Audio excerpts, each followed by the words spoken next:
Well, hello, everyone. Hello, this is Alexandra Levine live with the America's Pulse Network. You are all in tonight with me, Alexandra Levine. We have a major show tonight with major breaking news. The House of Representatives passed 427 to 1. Let's put up that slide. The next slide, not that one. There we go. We need to make that a little bit bigger, which I know we can do because I've seen it done. There we go. So I can read it. Break. The House passes legislation forcing release of the Epstein files, a measure endorsed by President Trump 427 to 1. Now it goes to the Senate, where lawmakers are expected to amend the bill and send it back to the House. Trump has said he will sign it. The only one that said no was Clay Higgins, Republican. And I can tell you, breaking news, that the Senate approved this bill. It was a unanimous approved vote. Now it goes to President Trump. Well, he will sign what they call the Epstein Files Transparency Act. President Trump, as you know, we'll talk about this in segment 1. He said, release the Epstein files. Let's just get it done. Get it out of my life because there's nothing about me in it. This obsession with the Epstein files is going to come to an end very, very soon. I know a lot of Republicans and Democrats were pushing to release the Epstein files. The Democrats, of course, want to release them for a negative connotation because they think that President Trump is compromised in the Epstein files. Some of the Republicans, especially the alt-right hardcore conservative part of the Republican Party in the House of Representatives, they want it released because they want to release the names. They want Epstein's victims' names released. But the contradiction is that Thomas Massie and Marjorie Taylor Greene, they said that they were going to name all 80 victims plus, and they never did. Now, the DOJ, out of respect to the victims, they were doing everything they could to redact their names because a lot of these victims didn't want their names put out there. And a lot of the victims to this day don't want their names put out there because it's very traumatizing to them what happened to them. But we'll see what happens once President Trump signs the bill, which will be this week. In other breaking news, we'll put up the second slide. I know you can't really see it. There we go. Why is Hakeem Jeffries soliciting money and dinner from Jeffrey Epstein after he was a convicted sex offender? So that email clearly states Hakeem Jeffries soliciting money and having dinner with Jeffrey Epstein after he was a convicted sex offender. That's why this whole thing is so asinine. Everything that the Democrats claim that President Trump has done, they do it themselves. Hakeem Jeffries is the worst Democrat in the House of Representatives. I hope to God he will never be Speaker of the House or anything higher than that. He is a hypocrite. He's a liar. And why is he soliciting money from someone who was convicted a sex offender? Why are Democrats in bed with sex offenders? Harvey Weinstein was a big guy in the Hollywood industry who did a lot of stuff with underage girls, who basically threatened people's adult lives and their childhood lives. Childhood actors, adult actors. If you didn't get naked in front of me, if you didn't do this, if you didn't do that, guess what? You don't have a career in Hollywood. I mean, that's what these people did. That's what these people did. As you know, Ghislaine Maxwell and Jeffrey Epstein, they were pedophiles. Or Ghislaine Maxwell is a pedophile. Jeffrey Epstein was a pedophile. We all know this. We all know that Jeffrey Epstein brought young kids to Mar-a-Lago and other places, claiming that these were his nieces and nephews.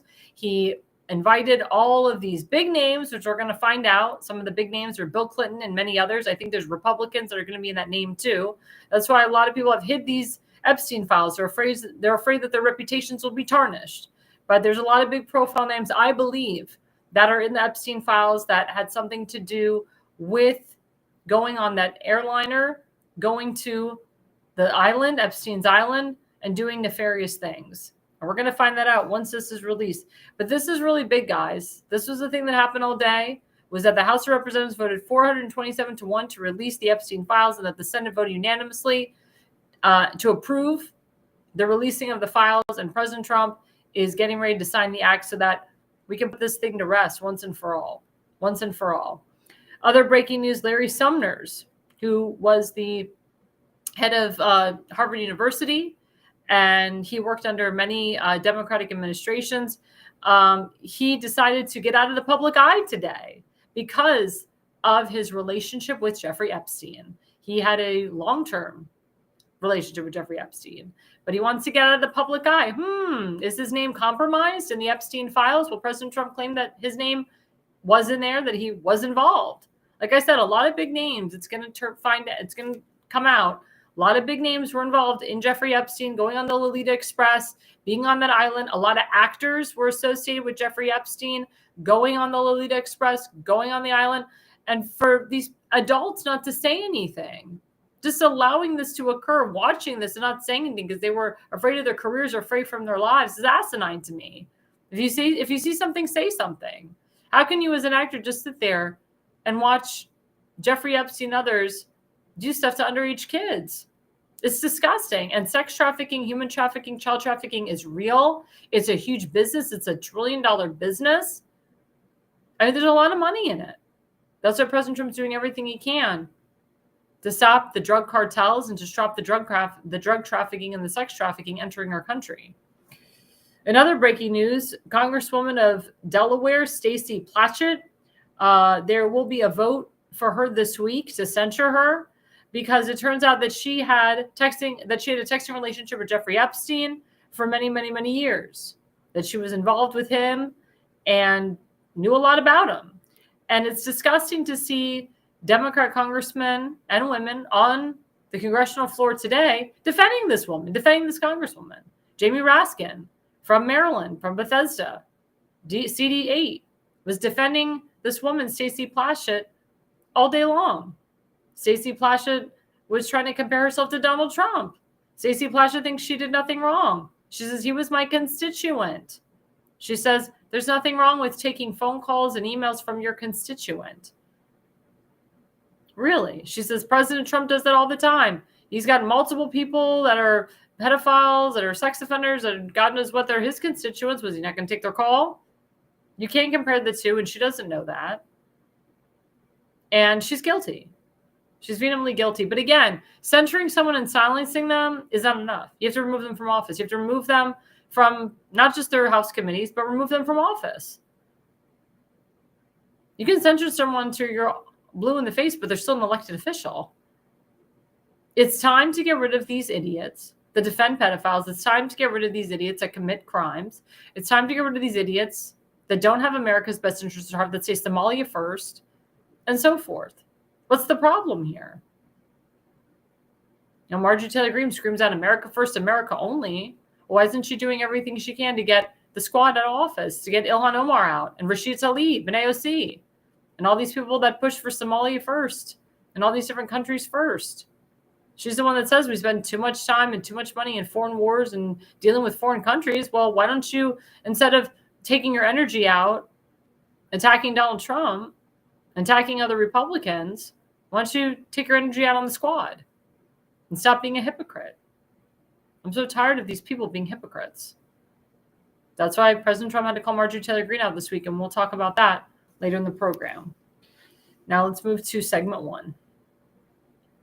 Segment one, release the Epstein files. So I'm following up on what happened today. Again, I will repeat, the House passed 427-1 to release the Epstein files. The Senate approved unanimously. President Trump will be signing that bill, and we will let you know.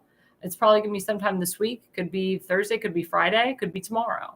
But he's ready to sign. It's called the Epstein Files Transparency Act. So let's put up the first slide. So President Trump has reversed his stance on releasing the files. This was a couple days ago, related to the Jeffrey Epstein case, now urging House Republicans to take back efforts to make the documents public, which they're going to do. Again, President Trump calls on House Republicans to release Epstein files, breaking from earlier opposition. Let's put up the second slide. So this one is hilarious. This has been shown all over X and Facebook. It shows Bill Clinton wearing a dress because, as you know, he famously did some stuff on a navy blue dress, Monica Lewinsky's navy blue dress, put a cigar up her you-know-what, and did other things in the Oval Office and allowed her to do other things like give fellatio to him while he was on the call with Yasser Arafat in the Oval Office. So the Clintons invited Jeffrey Epstein to the White House 17 times. But Democrats think the guy that kicked Epstein out of his country club is the pedophile.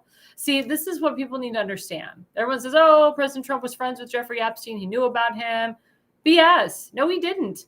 No, he didn't. I mean, President Trump, he was involved in Hollywood. He was involved with a lot of producers because he was on Apprentice, Celebrity Apprentice. He was a Democrat. He was friends with a lot of these actors and actresses and a lot of these big movie producers. But he didn't know the depths and the inner workings of Jeffrey Epstein. He didn't know this guy was a pedophile. This guy would bring over young kids to Mar-a-Lago. And when he found out that they were not his nieces and nephews, he threw him out permanently. He not only banned him from Mar-a-Lago, he banned him from all Trump properties. But Bill Clinton, who has a standing phone log, a standing relationship with Jeffrey Epstein for many years, invited him to the White House 17 times, was friends with Ghislaine Maxwell. Ghislaine Maxwell was at Chelsea Clinton's wedding. There's a picture of Ghislaine Maxwell at Chelsea Clinton's wedding. And there's a lot of corruption between Ghislaine Maxwell, the Epsteins, and Chelsea Clinton's husband's father. They have a lot of illegal business dealings going on in that family. The Clintons are the ones that went to Epstein's Island, that went on the Lolita Express. And like I said, I've said on this show, there's a guy named Doug Bann. Doug Bann was the number 2 guy to Bill Clinton. He's from Sarasota, Florida. His father is David Bann. They're attorneys, or he was an attorney in Sarasota. The Banns always protect their asses. David Bann has been accused of racketeering and many other things, but for some reason he always gets himself out of trouble. But Doug Bann, he came out a few years ago exposing the Clintons, exposing Chelsea, spoke to a reporter about it, and he's now in hiding. He had to leave Teneo. He was the president CEO of Teneo. He stepped down as the president CEO. He was living up in New York in a high-rise apartment with his wife and kids. He's not living with them anymore. He has gone underground in a deserted place. We don't know where it is unless he gets subpoenaed. And they need to subpoena him. They need to subpoena Doug Bann so that we can find out the truth about Bill Clinton and his dealings on Epstein Island. Because Doug Bann was the one that told Bill Clinton not to go to the island. And he told Bill Clinton's Secret Service not to go either. But of course, wherever the president goes, Secret Service has to go with him. So Secret Service knows. So you got to subpoena the Secret Service. You got to subpoena Doug Bann. Enough is enough. I know Doug Bann is in fear of his life because he exposed his old boss, who he loved and cared for. But he saw what Bill Clinton was doing, and he didn't like it. And he and Doug Bann and Chelsea Clinton did not get along at all. There's a big relationship there. Big tumult between the two. It was written in this article by this reporter. And Doug Bann had issues with Chelsea Clinton's husband and her family, or excuse me, his family, Chelsea Clinton's in-laws. So again, it's asinine to me. It's asinine to me that Bill Clinton, we all know that he was on Epstein's Island, is not in jail. And maybe with the release of the files, maybe these victims will have some vindication. Maybe Bill Clinton will go to jail after this. Who knows? But President Trump did not want this lingering over his presidency. And a lot of people didn't like the way that he handled the reporter when they asked Pam Bondi about, what did you say on Fox News? You said you had the files on your desk. Pam Bondi had something on her desk, but it wasn't the full file, wasn't the full enchilada. The DOJ, the former DOJ, the former FBI, they protected these files from all of us. They redacted a lot of the victims' names. And there was a lot of information that was erased, shredded. And Jeffrey Epstein has proven that he did work for the Mossad and the CIA. So did Ghislaine Maxwell. Ghislaine Maxwell's father also worked for the Mossad, which is the Israeli CIA and FBI. And if you give up the Mossad, if you give up what the Mossad tells you, it's not a good thing. If you give up Israeli intelligence, Israeli secrets, it's not a good thing either. And so Ghislaine has been pretty much hush-hush throughout this whole thing. But I know she's saying everything she can to get her sentence reduced and to get out of there. But she even said to Todd Blanche, who works under Pam Bondi, there's no blacklist. There's no list. Never heard of this list. And she contradicted a lot of things that people thought. But somebody said today, we can't release the files unless there's massive redactions. So a lot of people are like, oh, well, there's going to be a lot of redactions. That means we're not going to get the full story. That means it's going to be another cover-up. But President Trump wanted to release these files his way and the way he knows how. Not by Congress telling him what to do or the Senate telling him what to do, Marjorie Taylor Greene telling him what to do. No. President Trump is the president of the United States, and he will release whatever he wants to at his own time. He said we have to get back to the country, to helping the country. This is a huge distraction. And the Democrats are obsessed with trying to expose me for something I didn't do. I wholeheartedly believe that President Trump is not a pedophile and he was not involved in any of this. And evidence will show, the files will show when they're released, that his name is not even involved, that he's not compromised in all of this. Why do you think Prince Andrew had to withdrew all of his titles, his royalties, because he was involved with Jeffrey Epstein, went to the island. Everybody knows it. He was exposed. That's why they stripped him of all his titles. He can never be king, never be prince anymore. He screwed himself. But we all have to look into the truth here, guys. I know a lot of people had a bad taste in their mouth.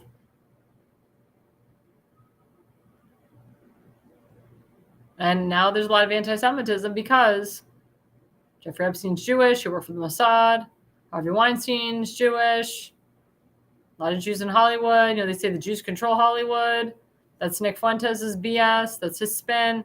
So all these alt-right people are taking advantage of the fact that Jeffrey Epstein was Jewish, Harvey Weinstein's Jewish, Ghislaine Maxwell's Jewish, and that, look at these Jews, look what they did. Pedophiles, corrupt bastards. The stereotypes just keep going on and on and on. And I told you, there's some bad apples. There's bad apples in every religion. Every religion. No religion is perfect. But to single out someone as being a Jew, well, those Jews, that's where the problem arises. You can't single someone out for their religion. You single the person out by their name, Jeffrey Epstein. He just so happens to be Jewish, but he doesn't represent all Jews around the country. He doesn't represent me. I don't follow his crap. I'm not doing what he's doing, what he did. But Ghislaine Maxwell did confirm that Epstein did not kill himself. I don't believe he killed himself either. It's really against Judaism to kill yourself. Not saying he was a religious Jew, but it's very rare for Jewish people to kill themselves. It's not in our makeup.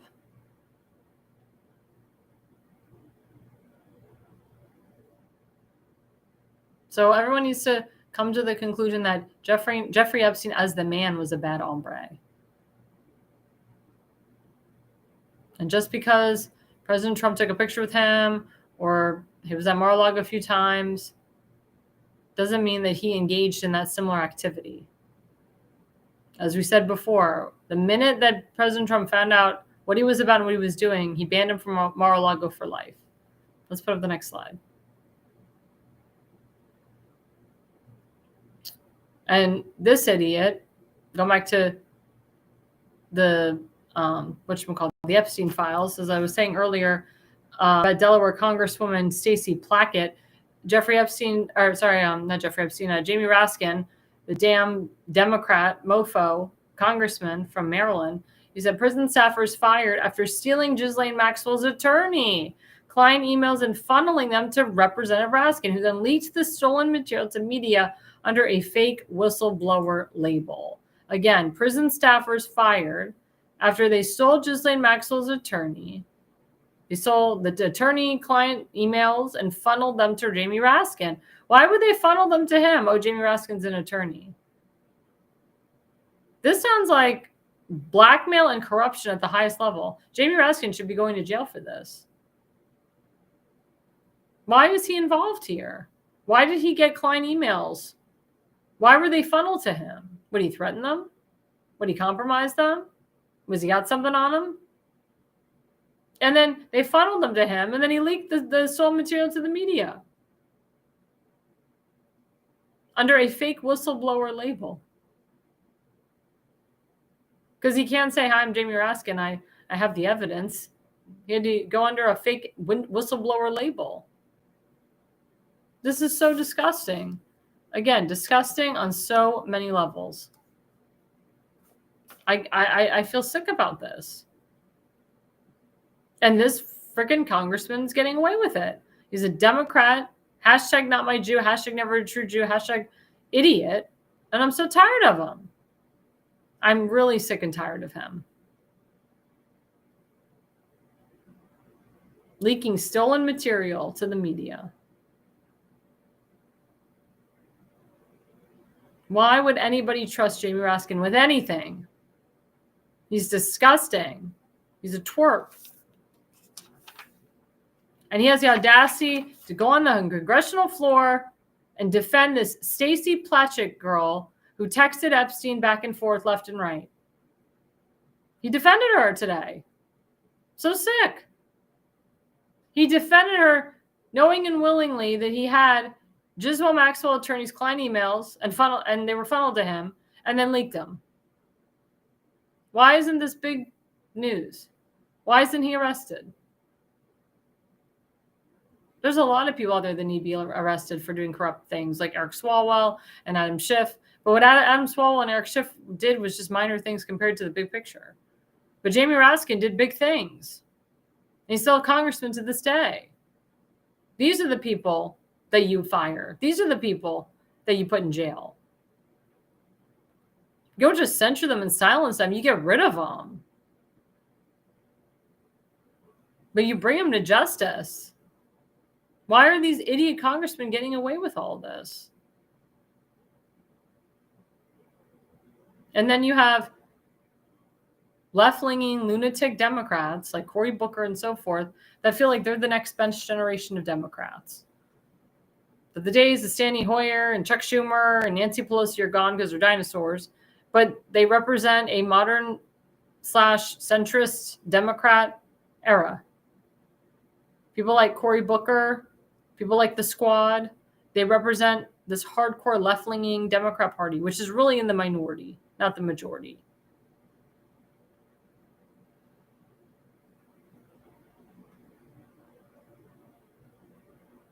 Somebody's mentioning on CNN, oh, this Democrat would be great to lead. This Democrat would be great to lead. And he picked like the worst people. The future of the Democrat Party is very bleak. The future of the modern Democrats is very bleak. Now they're all becoming Republicans because they feel that their party doesn't represent them anymore. And I agree with them wholeheartedly. Get out of the party. And Jamie Raskin called for Majorie Taylor Greene to join the Democrat Party. He said, we'll welcome her with open arms. Isn't that so ironic? The woman doesn't get what she wants. She's kissing Democrats' butt. And Jamie Raskin saying she should be a Democrat. Come on over. We'll talk about that in the next segment.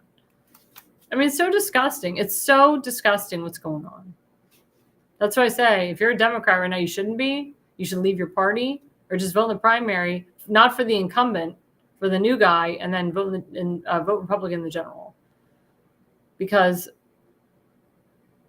the more you keep voting Democrat, the more you're going to support these squad, socialist, left-wing leaning lunatics. So let's put up the final slide.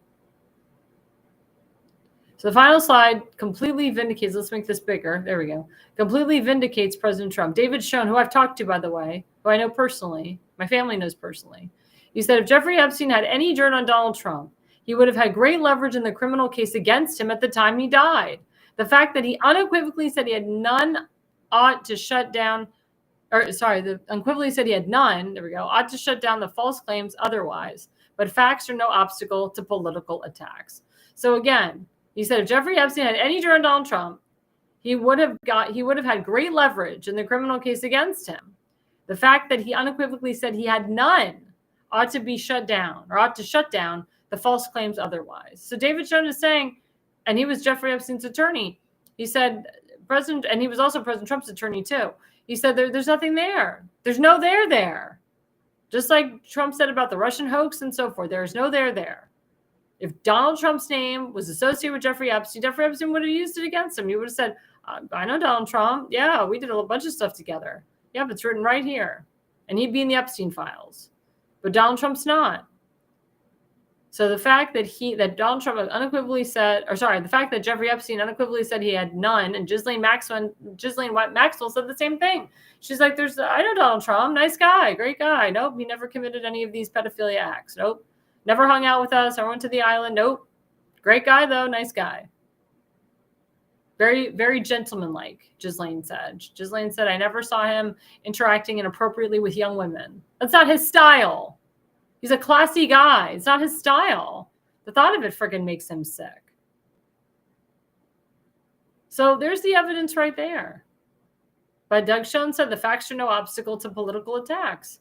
That means even though it's factual that Donald Trump had nothing to do with Jeffrey Epstein, Ghislaine Maxwell, the island, the political attacks are going to come anyway. The Democrats are going to find some way to blame Donald Trump for something. They're going to find some way to lie and say Donald Trump was there and compromised and all this crap. I knew for years that Donald Trump wasn't involved in this. I knew for years that they were all BSing. And I ask and I beg my friends who are listening to these stupid conspiracy theorists to take a step back and just evaluate it on your own. Stop listening to Q and QAnon and all these conspiracy theorists. All they're doing is feeding your head with BS and lies and making you go crazy. And the Republicans are at each other's throats now. It's like, if we support this type of person, we're bad. If we support that type of person. I've heard from people that I thought were diehard Donald Trump fans, and they turned on him in like 2 days ago. They think he's lying. They think he's, working with bad hombres again. They're like expecting all this stuff, and they don't understand that the president has only been in there less than a year, and they don't understand the accomplishments that he's done. They don't understand what his strategy is to accomplish everything. They're not looking at the big picture. That's what President Trump said to Majorie Greene. You'll never run a country because you don't support your allies, and I can't just solely work on America. I'm the president of the free world. I have to be cognizant of all the countries that surround us and our allies and our non-allies. He's saying if I just stick to domestic issues, I'm not going to get everything done. I won't get the big picture done. And I agree with him on that. When you're the president of the United States, you work state, local, and you work federally as well, and internationally. Everybody knows this. This is no surprise. But people just want to sit around, bitch, and complain. And they don't understand that if President Trump doesn't handle the situation in Israel and the situation in Ukraine and Russia and the situation in Taiwan and Cambodia and the Congo and all these other places in China, America will be no more. We had a moron in the White House for 4 years, if he was even really in there, who caused a lot of these problems, and President Trump has to clean it up. Nobody sees what President Trump sees. His department heads, they're not going to tell you what they're looking at. They're looking at years of BS and corruption that they have to try to wipe away. So just take a step back, chill the F out, and let President Trump do his job and do the will of the people.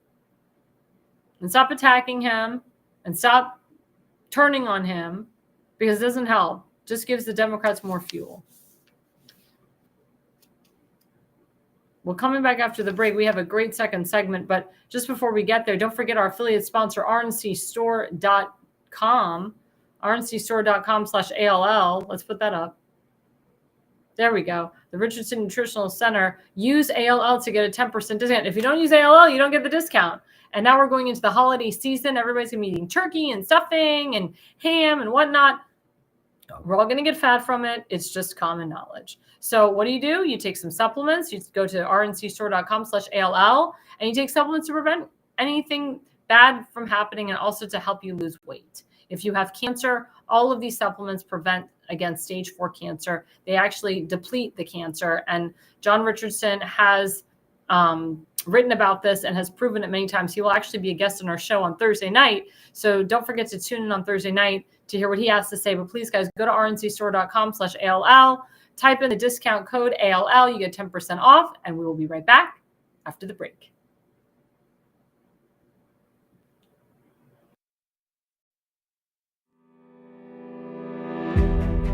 Hi, I'm Alexandra Levine. I'm a professional opera singer, actress, TV, and radio personality. Since 2015, I've been a volunteer, a field director, and a campaign manager, learning the ins and outs of the political world. That's why I became a political consultant. My job is to lead you to victory with organization, structure, and the mindset of winning for your district or state. With my guidance and direction, I can keep you focused on the things that matter to the people and advise you on key issues that need to be addressed. If you're a serious candidate that is serious about winning, then book a consultation with me today. Go to levineconsulting.co. You'll be happy you did.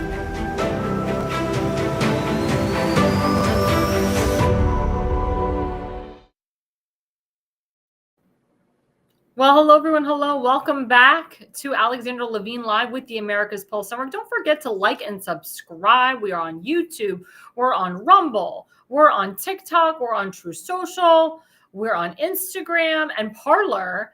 And just go to @America's Pulse Network and click like and subscribe. I just want to say thank you to my viewers tonight for Radio Telefono.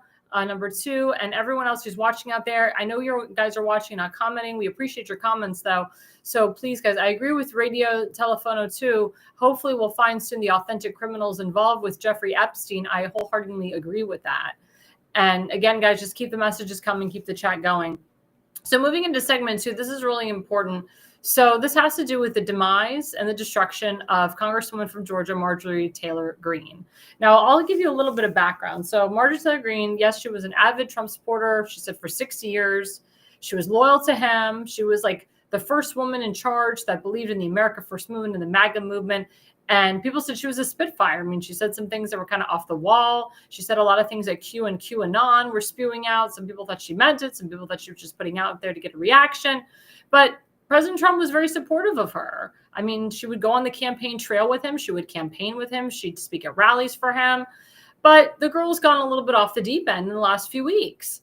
And actually, I believe that it started when Speaker Kevin McCarthy became the Speaker of the House. There is a picture of her taking a selfie with him, all happy that he's the Speaker of the House, because under Nancy Pelosi, she was banned from being on her House committees. She wasn't on any committees. So when Speaker McCarthy came into the scene, she was reinstated and she got to be on her committees.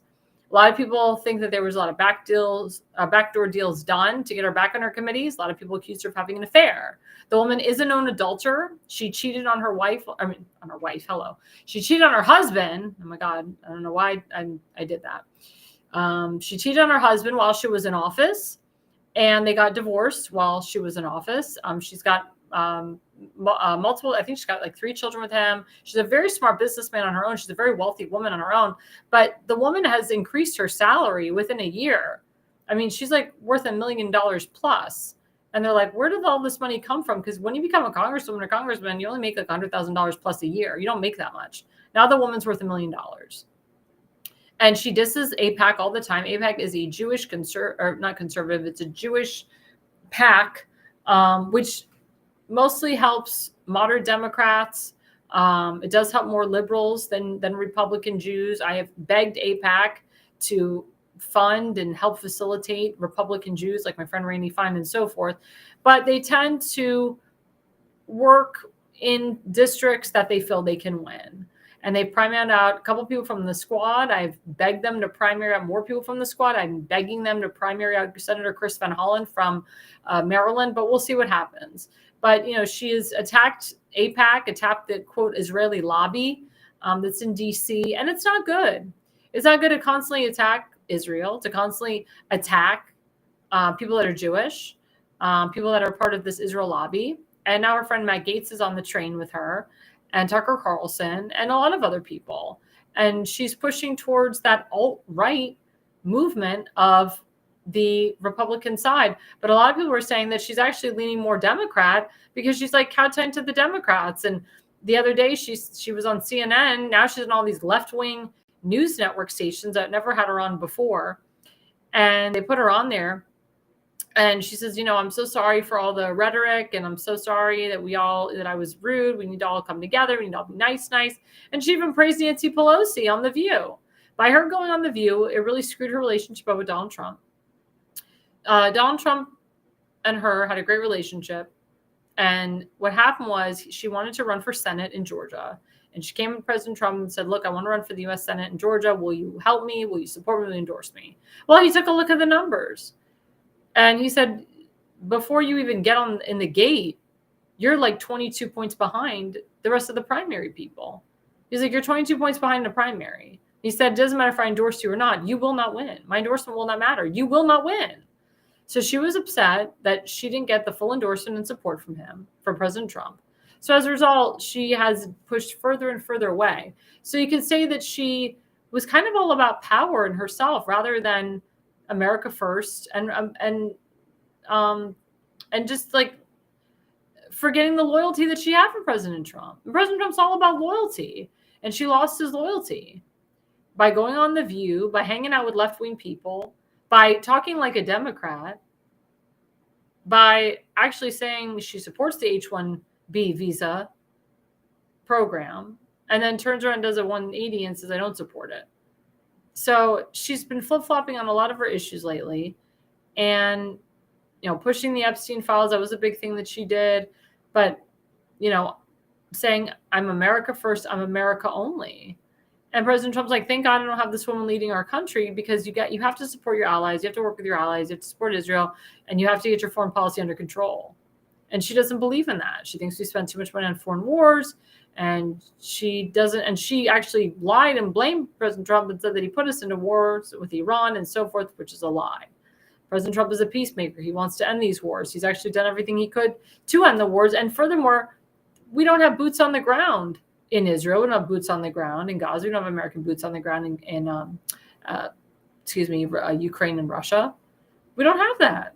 So I don't know where she comes off saying that President Trump is wasting our money and putting us into wars. He's not Joe Biden. Not at all. So President Trump, he redacted his endorsement for her, says he's going to primary her, find a primary challenger. And he's hashtag had enough of her baloney. Let's put up the first slide. Yeah. So Scott Jennings, who works for CNN, he was commenting on what President Trump said. President Trump tweeted, this is a couple days ago, Marjorie Traitor Greene is a disgrace to our great Republican Party. And Scott Jennings said he didn't tell her not to run. What she didn't say was that he sent her a poll privately, discreetly, and had information in it, and it showed her down 20 points to Senator John Ossoff. That's what I was talking about. In politics, when you want to send a message to someone that you like or that has been an ally, you don't embarrass them publicly. You privately send them information and show them what the reality is. So I told you a private conversation that Marjorie Taylor Greene had with President Trump. What did that moron do? What did Marjorie Taylor Greene do? She exposed it to the country, to the world, and says, well, President Trump didn't endorse me for Senate.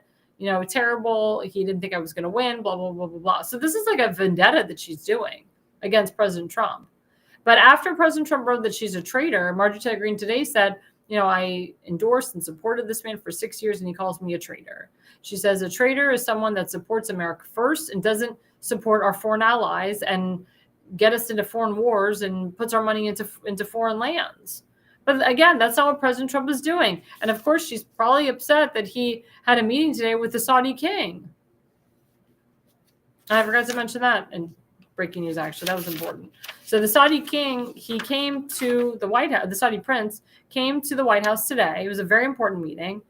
I met with President Trump to boost investments to $1 trillion. And in return, he's going to be purchasing F-22s and F-35s. Because the objective is to have Saudi Arabia sign the Abraham Accords to expand more peace into the Middle East. Now, the Saudi prince, he says he'll sign the Abraham Accords, but he wants a pathway to a two-state solution. Now, Israel and the United States are not going to give these. There's no two-state solution. Israel's not going to create a two-state solution. Neither is America. You can't create a two-state solution when Gaza has been completely demolished and Hamas is being demolished and tear down every single day. Because if you create a two-state solution, you're going to get another October 7th. So President Trump, his response was, I want peace for Israelis, I want peace for Palestinians. But it's up to the Palestinians what they're going to do. If they want to make peace with Israel, that's great. If they don't, they're out of here. They go to other countries. They go to Indonesia. They're scattered in other places. Because we don't want bad hombres, again, in Israel causing havoc, or in Gaza causing havoc. And we don't want it. So is that what Marjorie Taylor Greene is talking about? That the president should not be working to bring peace to the Middle East? Because that's what she's bitching about. It was a very important meeting today with the Saudi prince. And President Trump has a lot of great relations with foreign leaders. They love him overseas. So it's really sick and sad. That Marjorie Taylor Greene is acting this way. Let's go to the next slide. So again, President Trump tweeted, or retruth. Majorie, wacky Majorie, quote, Trader Brown, remember Greene turns to Brown when there was rot involved, is working overtime to try and portray herself as a victim, when in actuality, she's the cause of all of her own problems. The fact is nobody cares about this traitor to our country. And Marjorie Taylor Greene took high offense to President Trump calling her a traitor. But she has been a traitor because, again, she screams out, I support Donald Trump, love Donald Trump, he's my friend. But she turns on him. She turns on him because he wouldn't support and endorse her for running for the Senate race in Georgia because he was a polite guy and didn't embarrass her in front of the country and the world and he said to her privately, you're down 20 points in a poll. There's no way in hell that you're going to come back from that. And she's very radical. She's like very, very radical. The things that she said over the years are radical. And again, she's pushing this ridiculous agenda. So let's go to the next slide.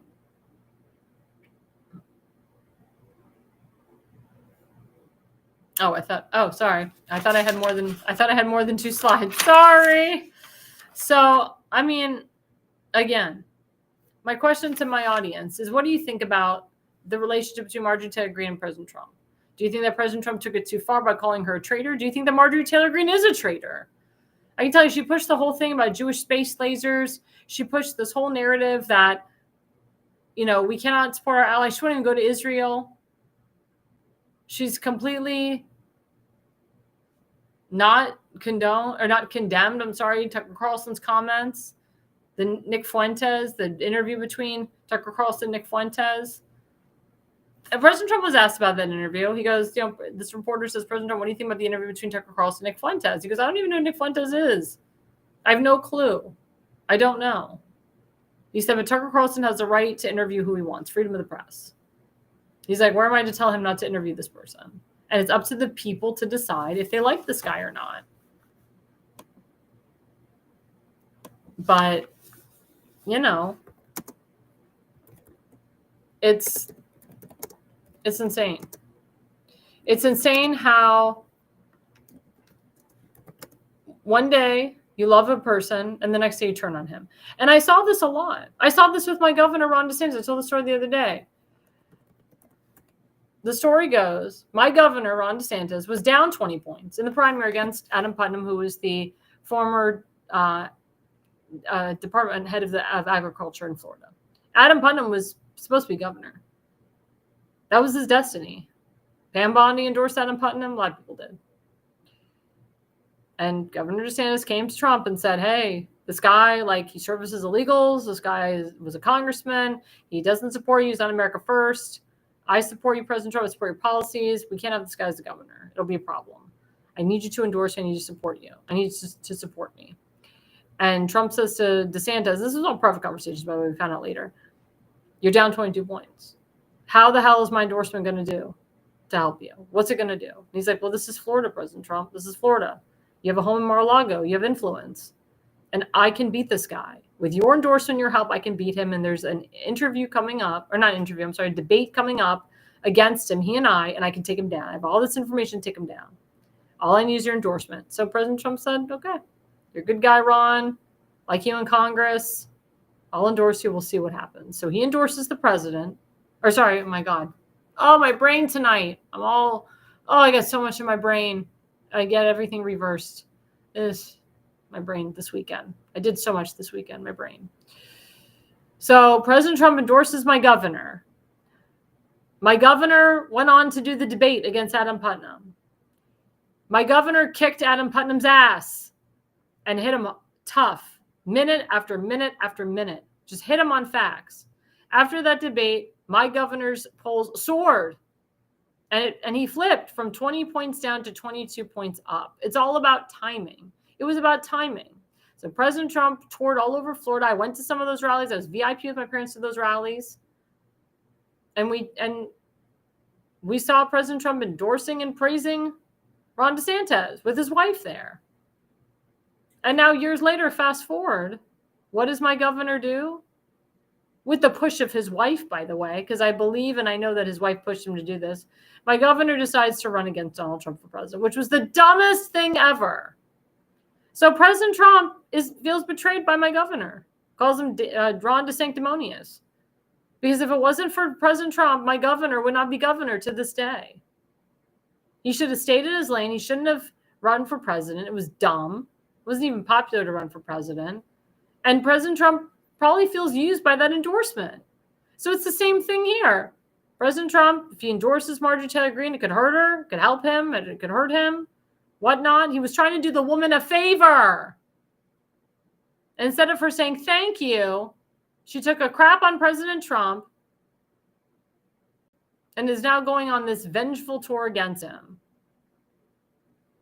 She claims that he's her friend, but how can he be her friend when she's tarnishing her reputation now to the point where President Trump had to retract his endorsement for her? That's really embarrassing. She should be ashamed and embarrassed, but I guess she isn't. So again, my question to my audience, do you think that Marjorie Taylor Greene should be primaried out? Do you agree with her fighting against Donald Trump? Do you think Donald Trump took it too far? What are your thoughts? It's going to be very interesting how next year holds up if she is going to be the congresswoman of her district. And then Laura Loomer, she hinted she may move to Georgia to try to primary her out, which I know that's not going to happen because Laura Loomer's in Florida. And Laura Loomer actually has a chance, if she wants to hit one of those Democrat congressional seats that my governor is doing gerrymandering redistricting so that we're weeding out Louis Frankel, which is in Laura Loomer's district. And maybe Laura Loomer will try for Congress again. We'll see. But it's going to be very interesting, guys. I want to know your thoughts on this, your opinions on this. It's very embarrassing that President Trump had to retract his statement or his endorsement for her. She should be embarrassed. She should be ashamed. Well, coming out to the break, we have our friend, Seth Eisenberg from the Conservative Corner. We're going to talk about Obamacare. Maybe we'll get into Marjorie Taylor Greene with him. We're going to talk about what happened today in the Senate with the Epstein files. I want to hear Seth Eisenberg's perspective on everything, and he will be with us after the break. Before we leave, don't forget our second affiliate sponsor is foliumpx.org. That's foliumpx.org. Toxic heavy metals, full body detox. We're going into Thanksgiving. We're going to Christmas. We're going into New Year's. It's time to detox your body from all of that chicken, all that ham, all of that, I say, unkosherness. But for those of you who don't keep kosher, that's fine. For those of you who do keep kosher, as you know, kosher meat is extremely heavy, full of salt. And if you like gefilte fish, like Seth Eisenberg does, you'll be detoxing all night. So don't forget, guys, go to foliumpx.org and get your pill. It'll help detox your body, and it's free radical support. And again, we will have Seth Eisenberg from the Conservative Corner on my show right after the break. Welcome to America's Pulse Network. This is APN's very own White House correspondent, Alexandra Levine. This is so amazing and miraculous. We've never had a president in the history of our nation doing this. And we hope to God that he continues doing this forever and ever. Thank you. God bless you, everybody. And God bless President Trump. And God bless you. Hello, everyone.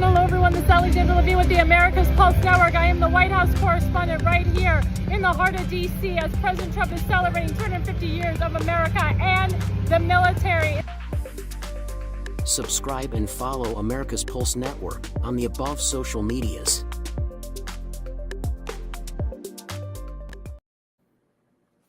Well, we are back with segment 3. Thank you, everyone, for watching and listening.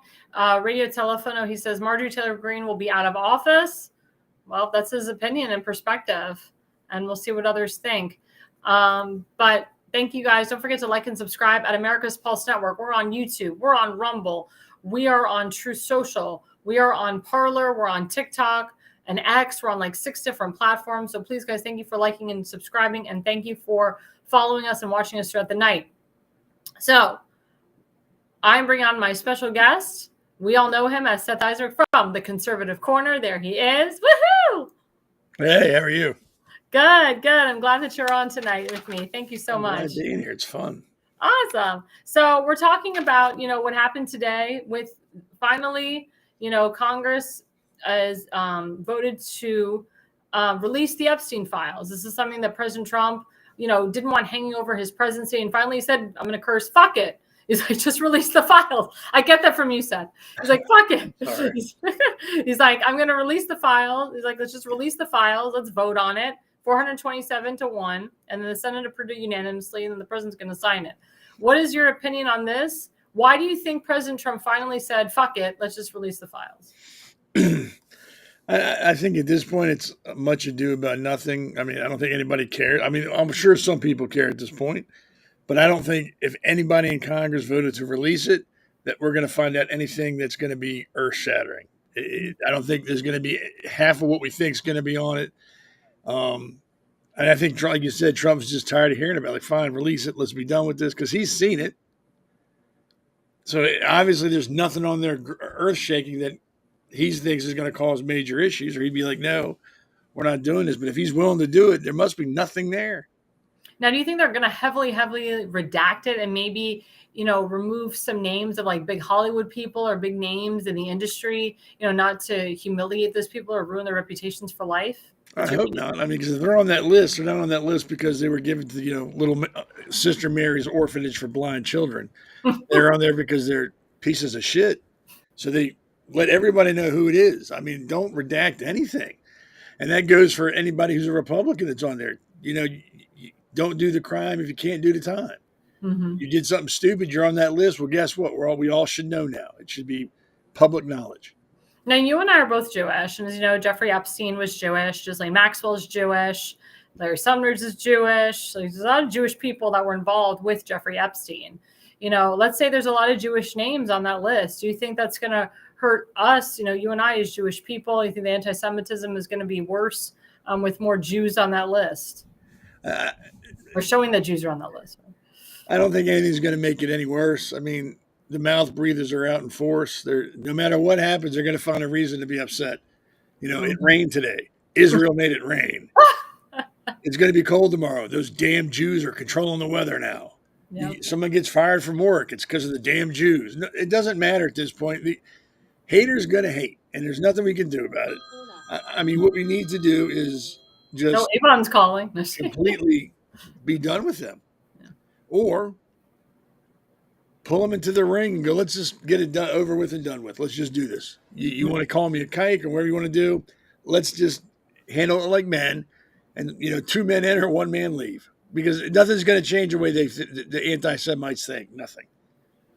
Now, do you think, in your opinion, because I talked about Marjorie Taylor Greene in segment 2, that she propelled a lot of the anti-Semitism that's happening, or that happened on college campuses and stuff? I mean, she was the one that brought up the Jewish space lasers. And at first I kind of defended her. I was like, well, she's just, saying a Q conspiracy theory and just putting it out there. But now looking back, and I'm like, maybe she actually believed this crap. Like, she was just she really believed it. And now she's saying, I'm America first, America only. We shouldn't be helping our ally Israel. She even said she wouldn't go to Israel as a congresswoman, which is ridiculous. As a congresswoman, you're supposed to go visit your ally Israel. You're supposed to go travel to foreign nations. Now, what's your opinion on that? Well, didn't she say, I never said that about the laser or something? Yeah, but she did. Context or something. You know what? Embrace who you are. Mm-hmm. A redneck from Georgia who hates Jews. She probably thinks Jews have tails too. Just embrace who you are. You're like, she's one generation removed from trailer park trash. Yep. Just embrace it. Stop trying to deny that you're an anti-Semite. I got more respect for somebody who openly admits I'm an anti-Semite and doesn't try to hide it. Mm-hmm. Try to hide it. Not only are you a racist, but you're a coward racist. And I don't think she added to it, because when she was talking to that kind of stuff, nobody knew who she was. She was like a nobody. True. I don't think she added to anything. I don't think she made it any worse. I think she did and said what she said, hoping to get more popular, hoping to get more attention thrown at her. And now that she's got it, she doesn't know what to do with it. Now, do you agree with President Trump when he calls her a traitor? I don't know how I'd call her a traitor. I'd call her an idiot, a backstabber, two-face, an attention whore, a low-class, low-rent piece of shit. Mm-hmm. But I don't think she's traded on the country. I think she's traded on her friends, which is probably just as bad. If your friends can't trust you, I mean, what kind of person are you? Exactly. Yeah, so maybe not a traitor, unless he's talking about a traitor as a friend. I think if he meant a traitor to the country, I don't know if I'd go that far. I think he's saying she betrayed me as a friend because Yes, I would agree with that. Yeah, because it looks really bad that he, embraced her. He took her on the campaign trail with her. He endorsed her for reelection. Yep. And then she turns on him. This goes on The View, praises Nancy Pelosi after Nancy Pelosi removed her from her committees. Because it's crazy. Yeah, if he's talking about it as a friend, I completely agree 100%. Yeah, I think he's talking about it as a friend. As 100%, because I agree for him to denounce his endorsement, for him to take back his endorsement, because we've seen him do it before, is extremely embarrassing and humiliating. And she shouldn't be happy about that. She should look at herself in the mirror and be like, I think I really fucked up. Pardon my language. I mean, she curses more than I do. She actually curses more than you and I do combined. She's got a really foul mouth. And, she's the one to talk about, the decorum and, about that we all should just get along. And, there was moments on video where she's screaming at other congresswomen. She's cursing, she's doing this and doing that. But for her to do a whole 180 and say, we need to have decorum. And, I apologize for not being nice to my Democrat colleagues. What a kiss ass, real POS. Who is this woman? Who is she? I think she sees her career as in its twilight, and she's trying to do whatever she can to stay there. So she's going to kiss whatever ass she can kiss, hoping that it pays off with support for a reelection. That's all I can think of. I mean, and I don't, as much as I dislike Democrats and liberals, I don't think they're stupid enough to buy into her. Oh, I'm sorry, I didn't mean to do that. I think they see her for what she is. We know you just want to be reelected. We know what's going on. Well, don't you think it's interesting that the Democrats like Hakeem Jeffries and Jamie Raskin are saying, oh, come to our party. We'll embrace you. We'll take you in. Yeah, those two douchebags.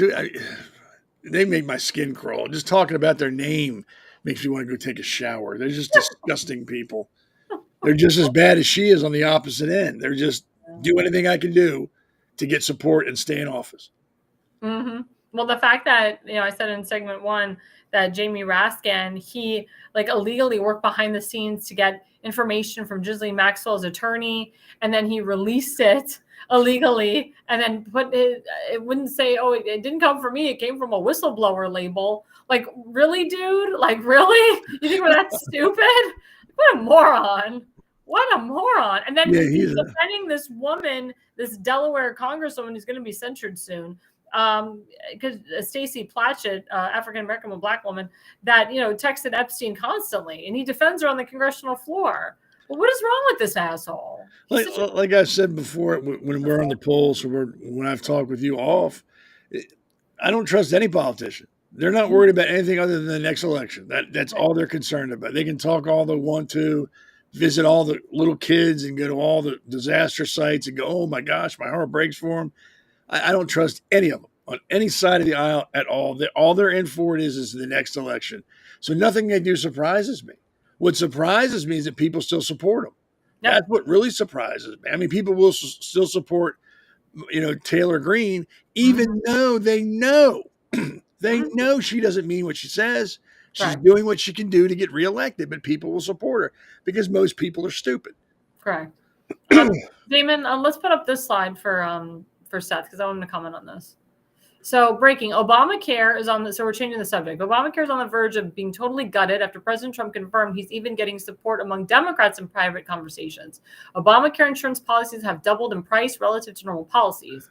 Obamacare is a 100% Democrat policy. It's always been a 100% Democrat policy. All the subsidies basically went right into the pockets of insurance companies. Send it right to the people. The fastest inflation in the economy is these subsidies thrown in Obamacare insurance, kind of like if you give a lot of student loans, tuition goes up.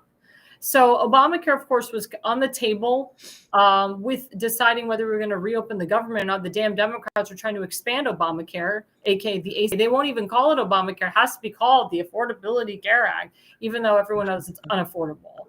And, I'm in open enrollment right now with insurance. Right. And, some people, they can't afford real insurance. So I have to tell them to go on Marketplace or go on Obamacare, take a subsidy. I can't insure those people. I personally don't insure those people. So what is your thoughts on that? What is your comment about all that? Well, number one, I do think that the insurance company and healthcare coverage needs to be tweaked. I think that there's not enough competition, so prices don't have to come down. so it stays high. And I know people who work really good jobs, make decent money, but can't afford good health insurance because they have a family. I think that's wrong. I'm not one of those people that think healthcare should be given to everybody regardless, because somebody has to work for it. So there has to be some payment, but I think it needs to be tweaked. I mean, I think Trump was talking about doing away with like only in-state, like you could go out of state to get health insurance, and that would drive prices down. But of course that was voted down, I believe. There has to be some competition brought into it. I think, and Obamacare was a joke. I mean, they were modeling it after like Europe. Like, look at the countries there. They've been doing it that way for like decades. That's always been that way for them. So they know how to work it, know how to do it. You just can't do that in a month and then expect it to work. That's something you have to set up and then work for years and years and years and then finally get to it. But it's never going to happen overnight. And I don't think we need to do that. We just need to tweak that industry. We need to make it more competitive so prices go down and the benefits go up to attract people. I think the free market will straighten it out if we let it. Yeah, President Trump was talking about people being more on PPOs. PPOs is going across state lines, so there's more competition that way, as opposed to an HMO, which just stays within your state, like Kaiser Permanente, CareFirst, et cetera. The issue with the HMOs is it limits you. And then, you're in Maryland and God forbid you're in Florida and you have an accident. Then you got to call your provider up in Maryland to schlep down and refax all the stuff down to this person in Florida. It's crazy. Yes. There's no competition there. And again, it limits you. It definitely limits you. Yeah, I agree. And just like I said, it just needs to be tweaked. I mean, we have the best health care in the world. People come here for, to be treated. We just need to make it affordable for Americans. And that doesn't mean make it free. Or Medicare for all. Which that sounds nice and it looks really good on paper, but it doesn't work in the real world. And if it does work, like I said, that will take years and years to get to that point where it goes without a hitch and without a flaw. It's just not going to happen. So right now, what we can do is tweak it, make it more affordable. But it was interesting is that, the Democrats and the rhinos were pushing, to repeal and replace Obamacare. And they said they had a solution for it. And then when Trump came in the first term, Speaker Ryan, the court, he supposedly had a bill to repeal and replace it, and he didn't. And it took up like the first 2 years of President Trump's presidency. And he didn't even want to start with healthcare first because he knew it was going to be difficult. And then, of course, John McCain came at the middle of the night and gave it a thumbs down, not to repeal or replace it. And then, John Roberts, he also gave he gave Obamacare a thumbs up. So it's just crazy. It's really crazy. And so how do we repeal and replace Obamacare? How do we fix the system? We tweak it. I mean, like I said, let the free market take over. Stop making it so restricted to where I can go to get health insurance or I can only do this or, that, or just make it like going to Walmart. Boom, there's all the insurance. Pick what you want. And if you can do that, the insurance companies will fight for you. Like, hey, no, come over here. We're only going to charge you this and we'll give you this. But as it is right now, they don't come to you. You got to go to them. They hold all the cards. You just got to sit at their table and hope you can afford what they're playing. But I guess I'm saying, should we, the people, rely on the federal government to tweak it, or should we but should we take matters into our own hands, or like you said, have the insurance companies fix this? Don't trust. I mean, letting the insurance companies fix it's like letting the fox watch the hen house. They're not going to go, oh yeah, let's take away our money. They're not going to do that. It should be the people, and the best way to do it, like I said, is let the free market control it. Take away the restrictions of who can buy from where and for what. Open it up. And then just let it happen. And they will regulate themselves. We're like, well, shit, Seth can go to this guy. I got to bring my rates a little bit lower and offer a little bit more. We're not going to get them. And that's what will happen. And that's the best way to fix it. It's not about making it free or letting the government run. I mean, look at the post office, for God's sakes. I know. We want the people who run that, to run healthcare? No. Let the free market do it. I think the free market is the best solution to that problem. So let's turn to foreign policy, because you and I are very strong on that. So as you know, President Trump, he hosted the Saudi king, or the Saudi prince, the prince, Saudi prince at the White House today. And, they made a deal that they were going to boost investments to $1 trillion. And the tag is that the Saudis are going to boost investments to $1 trillion, purchasing the F-22 and F-35s. And one of the biggest takeaways of this is that we want Saudi Arabia to enter the Abraham Accords. So President Trump was trying to figure out, how are we going to get Saudi Arabia into the Abraham Accords?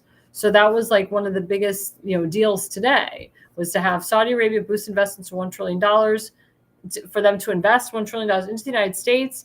And in tandem, we were going to have them purchase our F-22s and our F-35s. Let's see about that. Maybe it's just because of me. Maybe because I was in the military. I don't know. But I don't trust anybody in the Middle East. And that's probably wrong, but that's just the way I am. And we're giving them fighter jets that are like top of the line, some of the best in the world. Really? Doesn't Saudi Arabia still behead people and cut people's hands off if they're thieves and do all sorts of barbaric crap? We need to stop treating these people like they're people. They're not people. They are vile, evil people who live in the dark ages still. And we need to stop arming them. We need to stop helping them. We need to leave them alone. What we should be doing is building up Israel, not building up everybody around them to help. Build up Israel, and then these people will come and go, look, we don't want to mess with Israel anymore. Look what they got. We need to be friends. Let's just get on this accord, and we all can get along. Because if not next year or the year after or 3 years, and sooner or later, Saudi Arabia is going to use those jets against us or against one of our allies. Well, I think that was one of the, that was part of the negotiating table. Like, we'll give you these planes, but you can't use them to do like another 9/11, because we don't forget. We'll always remember. And all they get is, okay, yeah, sure, we promise. We won't do it. And then once they got them, now we can do what we want to do. We got what we wanted. It's just me. And like I said, I could be wrong. I just don't trust Middle Eastern countries. I just don't. Well, the issue is we go back and forth, with the presidencies. Like, we know they're not going to fuck, with Trump. They're going to fuck with Trump in the White House. But then once Trump leaves, they're going to fuck with somebody else. Exactly. They can fuck with another Republican. They can fuck with another Democrat. In there, we don't know. So I know what President Trump is doing. He is thinking of the future. He's thinking, how can we procure the Middle East in the future so that we don't have another 9/11, so we don't have another October 7th happening in Israel, and that's what Netanyahu's trying to do as well. And I know this is something that Jared Kushner has been working on with Saudi Arabia for years. He does a lot of business dealings over there currently. And we just had Kazakhstan, who decided that they want to join in the Abraham Accords. I know Azerbaijan is another country that's looking into joining. And that was something that President Trump with Netanyahu worked on while they were both in office together, right, was to get as many Middle Eastern countries as possible. Because the thing is what I'm finding is that the heads of these countries, they're not so heartily the bad guys. It's the terrorist organizations that are underneath these Middle Eastern countries that are the bad guys. So what's happening now is that the bad guys of these Middle Eastern countries, they're being taken down. They're getting demolished. They're not as popular as they were under Joe Biden and Obama and so forth. And we saw that with President Trump in his first term, the lowage of the Taliban, the lowage of Al-Aqsa Martyr Brigade, Islamic Jihad, and so forth. We're seeing that now. And we're seeing that in Iran as well. We're seeing that in Yemen with the reduction of the Houthis in Yemen. So, President Trump is dealing with the leaders, the heads of these countries that actually do support Netanyahu, that do support Israel, that don't want to have an October 7th, because they know if they F up, then they're going to have an October 7th happening in their damn country. Right. And like I said, I hope I'm wrong. I hope everybody all of a sudden gets along and all this stuff ends. But if history's taught us everything, these terrorist organizations come up, they rise up, get crazy, and then they get smacked down. That's why I agree with you. You have to kill them all. Yeah, because then things will get quiet for a couple of years, and all of a sudden someone new pops up. And now you got a whole other crop of zealot, crazy people. And there's a lot of people that agree with you and I that they should have taken them all out. Well, they should have never gone into a ceasefire. They should have said, we'll stop shooting when there's no one left to shoot. Yep. That's how it should have been. Yeah. But, President Trump, he's trying to be the pacemaker, mediator, and all this. He doesn't have to be. No, but he's I like, agree. If I don't do something, it's going to be hell. And then, people are going to blame Donald Trump. And Donald Trump said, I'm going to be the peacemaker. I'm going to go in there and reduce these wars and all this stuff. Well, they're going to blame him no matter what. Like with the Jews. It doesn't matter what he does. Doesn't matter how good he is or all the stuff he accomplishes.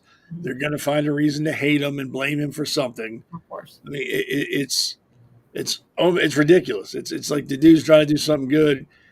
Let's put it this way. If this were Biden, and Biden were doing this, I'd be great. Look what he's doing. That's awesome. Even I don't like him, didn't think he was a good president, thought he was a schmuck. But if he's doing something like that, would be stopping a war, I'm all for it. Like, that's great. Good for Mhm. him. You don't have Mhm. to like a person to respect what he's doing. And you got to respect that Trump's in the Middle East trying to calm all that shit down. And it's Correct. working. You got to Yeah. respect that. Don't have to like the man. No one says you got to like him, but you got to respect what he's accomplished in the Middle East. Exactly. Exactly. One of the main things a reporter asked President Trump when he was, I think, going to Mar-a-Lago is, what do you think about the Tucker Carlson, Nick Fuentes interview? Should they be censored? What do you think? And President Trump, he said, I can't control who Tucker Carlson interviews. He's like, I don't know this Nick Fuentes guy. I'm not going to tell, Tucker Carlson not to interview this dude. And Tucker Carlson wants to interview him. That's fine. Let the people decide. And a lot of people were pissed off. They're like, he should have denounced Tucker Carlson. He should have denounced Nick Fuentes. Blah blah blah. But I mean, he called out Tucker Carlson. I think in like several months ago, he called him a kook. He called him a quack. So what is your position on that? I'm all for freedom of speech. I mean, he's allowed to say, as long as it doesn't incite violence or anything like that, he can interview and talk to and say what he wants to say. Whoever that Nick Fuentes chick is, she can say whatever she wants to say. I mean, Nazis is, salute this. He's a guy, but he's gay. Oh, well, the beta male, the cuck that he is, he can say whatever he wants. What, Stalin's my hero, Hitler was great. That's fine. Say what you want to say. The reason I love the First Amendment for things like this is because now I know who the assholes are. Mm-hmm. They can't hide anymore. They've identified themselves. They said, look at me. I'm a knuckle-dragging mouth breather. I'm an asshole. Remember me. Now I know who they are. I've never really cared for Tucker Carlson. I always found him to be a pompous, arrogant, looks like the kind of kid that got beat up in high school all the time, and now he's paying back the world for being picked on. Right. And again, like Donald Trump said, I didn't know who Fuentes was until I saw that. I'd never heard of him. He could walk into my house right now, and I wouldn't know who he was. But I'm glad that he opened his pie hole because now I know he's an idiot. Mm-hmm. I know exactly him and Tucker Carlson are idiots. Candace Owens is a fucking moron. I'm just, I'm concerned. Yeah, I'm concerned because these guys have millions of followers and stupid people are listening to them. And that's what's causing, a lot of October 7th. It's causing a lot of people to hate the Jews, attack the Jews. That's why I'm a little concerned that they still have this platform. Oh, yeah. And that X allows them to have this platform and Facebook allows us to have this platform. And they do not, from what I've heard from Mr. Fuentes, he doesn't spew out freedom of speech. He spews us a lot of hate speech. He calls for a lot of demise of the Jewish people. And he always calls out Jewish people. He doesn't say one positive thing about Jews. And he's very racist. He's extremely racist. He said the other day that he wants to marry a 16-year-old, that the 30-year-old men should marry 16-year-olds because it's better, for society that way. And I'm just like, this is disgusting. And there was an episode where he actually put up gay porn on his podcast and showed the world. But yet they don't censor him. They don't cut him off. They shouldn't. I mean, it's disgusting. Because agreed, it's disgusting. But once you start censoring stuff, it never stops. Yeah, true. They'll always find something else to censor. Like, hey, gay porn, we're going to censor that. Oh, they're showing a video from a synagogue. We got to censor that. Oh, now they're talking about Jesus Christ. Got to censor that. It doesn't end. Anything you give the government, you never get back. And they just take more and more. So if you allow censoring to start, it always starts with the stuff we hate. Right. The racists, the neo-Nazis, Black Lives Matter, the Klan. It always starts with them, but it never stops. Right. Until all of a sudden, there's only certain books you can read and only certain TV shows and things like that. So, no, I don't want them censored. Let them talk more. Because eventually this fad is going to pass. This anti-Semitism crap will pass. And then you'll have these three schmucks talking to four people, and that'll be the end of them. They'll dry up and blow away. It happened. Nothing is forever. Change is inevitable. Their time will come. So let them bask in the sunlight of stupidity and drink from the pool of inbred, because this is all going to change eventually. They're going to become nobodies. And they know it. So that's why they're doing everything they can right now to cash in and get as many viewers, because they know everything is finite. Everything is going to end for them at one point. Things will change. So let them run their mouths. Let the millions of followers they have touch themselves while they watch them because they think it's great. because at the end of the day, nobody cares about them. It's like when people say, well, the Klan's powerful. The Klan had it at its height, like 30,000 members. How many people are in the U.S.? What is 30,000 people? Mm-hmm. What is 1 million people? We got 300 million people in this country. It's a drop in the bucket. That's nothing. I don't care about them. And eventually, like I said, people will lose interest in them, and they'll become punchlines to a joke. I hope so. I really do. It will. It will. Trust me. I wouldn't lie to you. It's going to happen. I mean, even though you lie about me and say I like gefilte fish, which, that's horrible. I did that on purpose because to get Ugh. Now I got the shivers thinking about it. It's like jars of snot with chunks in it. Well, my last question for you is: how are you celebrating your Thanksgiving, and what should we be thankful for? I will be stuffing my turkey hole with as much turkey as I can shove down it. Like you were saying, I'll probably have to detox after. I'm probably going to go see my father, and my go see my stepbrothers and their families for a little while. Then I'll come home, hang out with Ryan. So nothing crazy. I'm not doing anything extraordinary. I never do. I like holidays more for the fact that I can be with family. You don't have to go do anything crazy. I'm at the age now where I don't need to go to 25 different houses to say hi to everybody. I've got the people I want to see, and I go see them. We're not campaigning. But what am I thankful for? That's a hard question. I had a rough start to the year, and I'm really not out of the woods yet. So I'm thankful that I'm as healthy as I am now. Could have been a lot worse. Things could have been really bad. True. I'm thankful I've got a son that is just awesome. I mean, I'm biased. He's my son, so of course he's the best in the world. I got a daughter who's awesome. Grandkids that are great. I live in the greatest country in the world. Not the most perfect country. We're not perfect. No. But we are the greatest country in the world. We are as close to excellence as any country in the world can be. And I'm glad that I'm living here and nowhere and not some other place. And I've got the greatest group of friends like you and the other two, the Damon, not the old guy, the other Damon, Elena, and my friends here. I mean, I've got a good group of friends, and it's an honor to know all of you and have you in my lives. So I'm just in general thankful for being alive. I mean, like I said, things were crazy for me the first part of this year, and I am thankful that I'm here. That's awesome. And we're thankful to have you. And don't forget, everyone, to watch Seth Eisenberg on the Conservative Corner every Sunday night from 7 to 8:30 p.m. You never know what he's going to say.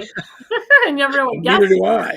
Yeah, I didn't even know what I was going to say tonight. But yeah, but everybody, please follow Seth Eisenberg at the Conservative Corner on Facebook, at Conservative Seth on X. He's awesome and a great addition. And again, don't forget, tomorrow night is The Pulse. Oh, yeah. From 8 to 9 p.m. I will be hosting. You never know what I'm going to wear. And we'll be wearing clothes, though. I'll tell you that. But Seth will be on, and we always have Elena Barbara, the base mother. Damon Gallo will be there, and we always have two special guests that are going to be joining us. We don't know who they're going to be, but please join us tomorrow night, 8 to 9 p.m. at The Pulse. It's every Wednesday night. And of course, don't forget the Jersey Shore every Monday night from 8 to 9 p.m. with Damon Galdo, as well as Friday night from 8 to 9 p.m. Follow Damon Galdo on Facebook at Damon Galdo and on X at Damon Galdo. And of course, don't forget to follow us all we're on America's Pulse Network on X, on Instagram, on Parler, on YouTube, on True Social, on TikTok. I think we're on like 6 platforms already. Like, it's incredible. You know, how many platforms we're on and how we've expanded. And we've only been up and running like less than a year. Yep. I mean, it's great, you know, how we've just kept going and expanding. And don't forget my OnlyFans page. Oh, yeah, that's right. Don't forget Seth's OnlyFans page.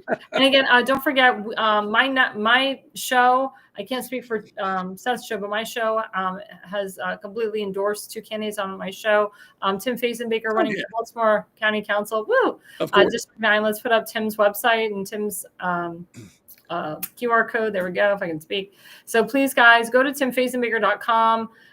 He is running in the most America First / MAGA district in the county. He was actually at a county council meeting last night, and one of the councilmen, Itzi Patoka, wants to push legislation to not support ICE, to combat ICE in Maryland, to make sure we don't have ICE in Maryland, and that the National Guard never comes to Baltimore, even though it needs to. So this is crazy. And Tim's like, no. He's like, I support ICE. I'll always support ICE. We need ICE.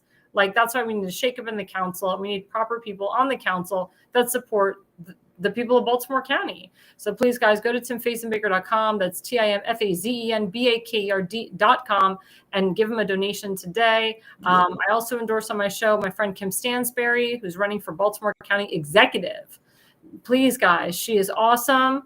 She'll be the if elected, she's the only woman elected county executive for Baltimore County. She's awesome. Her husband was in Vietnam. He served our nation. He died of Agent Orange a few years ago. But he's a great. He was a great patriot. She's a great patriot. So please, guys, she lives in Towson, and she can say all about Towson and the horrible crime that happens in Towson, how she wants to fix it. So please, guys, go to www.electkimstansberry.org. That's electkimstansberry.org. And of course, we have our friend Seth Eisenberg, his GoFundMe page. Seth, talk about it. Yeah, I was in a hospital for like 3 months, and hospital bills are catching up with me. That's why I said things need to be tweaked. I know firsthand. It is ridiculous that being charged for aspirin, being charged for tissue, soap that you had. It's ridiculous. And it's not just me. There's a lot of people who are worse off than me after hospital bills. It's insane. It's really humbling, the amount of money and how fast it racked up. It's if it weren't for friends and family and this GoFundMe, I am pretty sure I'd be living under an overpass, eating out of dumpsters right now. It was that much money. It's incredibly quick. It wasn't. And I also want to thank the VA, because I finally got to go to the VA for my final out of the 5 surgeries. I did my last surgery. And if it weren't for them, I don't know what would be going on. So Dr. Guilford at the Martinsburg VA Hospital in West Virginia is by far the most talented, compassionate, intelligent doctor I have ever dealt with. And I can't say enough good things about the VA hospital in Martinsburg, West Virginia. I am completely thank them for everything, for where I'm at right now. I have nothing but thank you to say to them. And I wish I'd gone to them before I went to the local hospital, because I don't think it'd have been that bad. But things are what they are. I had 5 surgeries. I did the last one. But yeah, it's crazy. And it's not just me. Like I said, there's thousands of other people who are deeper in debt because of hospital medical bills than I am. It's staggering. Staggering. Well, thank God that you still have a foot, and thank God that you're alive. That's important. Oh yeah. But guys, we've raised over $6,400 in a very short period of time. The goal is $10,000. The final goal is $100,000. Please, guys, donate to Seth Eisenberg's GoFundMe. It's very important. Please give to a veteran instead of giving to convicted felons and freaking illegals. I mean, please give to like a real person with like who actually cares about our country and has like, real things to pay for and like lives in the real world, not an illegal, not a convicted felon. Like seriously, like please don't give money to Luigi Mangione, who's like going to be dead soon. And the guy who killed Charlie Kirk, I mean, he's going to be dead soon too. So like, don't give money to that. Like give money to Seth Eisenberg. This is crazy.